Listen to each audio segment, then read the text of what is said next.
If it hadn't been for QiGong, I probably wouldn't have survived COVID in the long term. And it wasn't the original COVID, it would have been from long COVID because it had done so much damage to my body.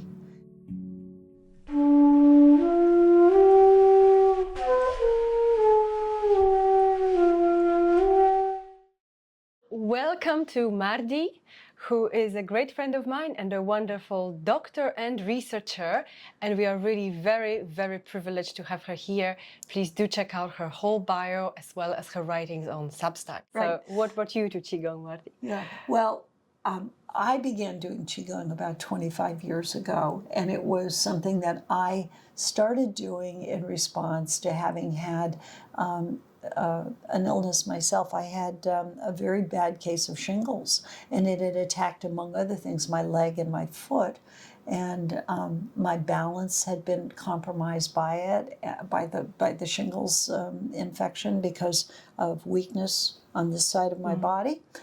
And one of the people that I knew invited me to join a QiGong class. I'd never heard of QiGong. I thought that sounded very weird, but I thought, okay, anything to get back to being strong again. And I started doing it, and it's, I don't think there's been a day since I began doing that I haven't in one way or another thought about or tried to do some measure of QiGong.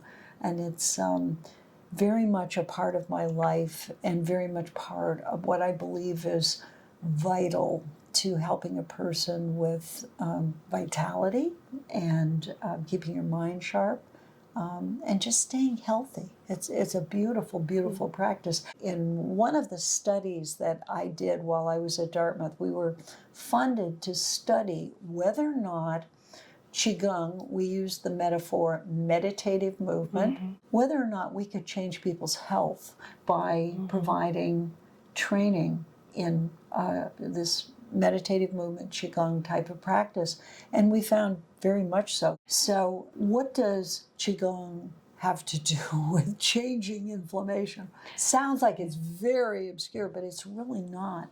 Inflammation has been called as this, or recognized now as this huge underlying phenomena that really is at the basis or at the foundation of a lot of diseases of civilization. Correct me if I'm wrong, yeah? No, that's exactly right. Right. And it isn't just our civilization. It's any place where there's inflammation. Even if you have the most peaceful lifestyle, if you have an inflammatory event, which can come from a disease, for example, you're going to have biological problems from it. And, many diseases that ultimately kill you are because of inflammatory processes that are going on that interfere with the functioning of the various organs and systems in your body. You ask the question, where does inflammation come from? Why does stress have something to do with it? If that tiger, those predators are there constantly, your immune system isn't just going to have a few immune cells that are going to be able to adapt to that immediate need.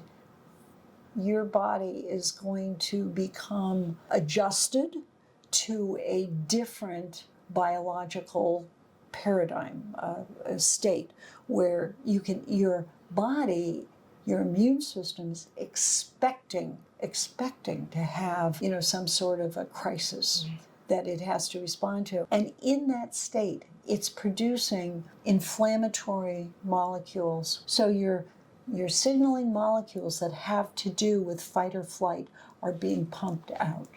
But they're being pumped out now 24/7 instead of being pumped out just when you're being chased by the tiger.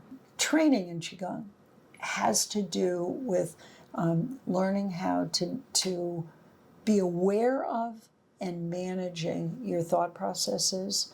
And when you're using it in movement, which is meditative movement, you're aware of what your body's actually doing. You are thinking about that. You're not ruminating. You're not thinking about whether or not you remembered to turn on the dishwasher before you left home. You're not thinking about something that happened to you at the office 2 months ago, you're thinking about QiGong. You're thinking about your own body. And when you do that, you've moved into brain processes that produce various signaling molecules that are de-stressing for the body. They're calming to the nervous system. They're moving you into the parasympathetic versus a sympathetic state. Sympathetic is fight or flight, and parasympathetic, rest and digest. And what we want to be able to do at will, to be able to control bringing our bodies into that rest and digest state. Because in the rest and digest state, the signaling molecules that are happening in your body or being produced are ones that are restorative. So it's not just, you almost could say rest, digest, and restore. And that's what ultimately QiGong is doing for people. It's giving them the skill sets to control those processes. So last question. And as a medical researcher, what groups of people would you say should really practice QiGong or other forms of meditative movement starting now? Who can benefit the most? Well, I think anyone who's old enough to be able to be self-aware ought to be doing this sort of thing, and especially in the world that we're living in right now. Older people who are concerned about enhancing, should I say, their balance, the strength in their legs to prevent falls. People who have been carrying stress that's just like, oh my gosh, lots and lots of stress. But I also would very much welcome high school students or even elementary school students who had the right mindset. They would be welcome in my classes. And I think, the skill sets that they would be embedding in their bodies and their minds are just, amazing.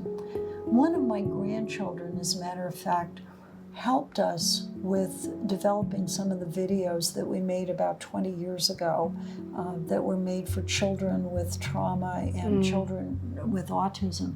And of my 3 grandchildren, that particular grandchild, I would say, has the greatest accumulation of resiliency and capacity to deal with societal and, in that case, academic challenges and so on.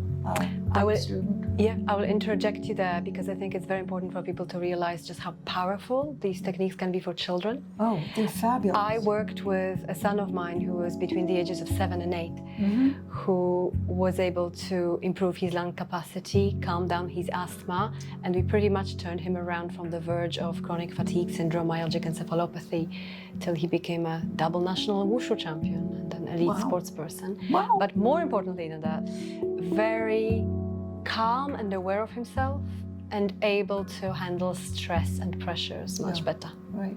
Maybe not just because of that. You never know. We don't have a control group, right? We don't. These are all, as they say, N of one, just one person that we're comparing to. But this isn't something where someone is asking you to go out and spend a lot of money on something. This is something that you can acquire a great number of skill sets right on YouTube. Or in a class. In a class, that can enhance your life, bring joy into your life, and a sense of self-control, self-regulation, and resiliency. So go for it. Well, thank you very much, and thank you everybody for watching, and I hope you appreciated our special guest today. And we welcome you back. Yeah, that will all be linked.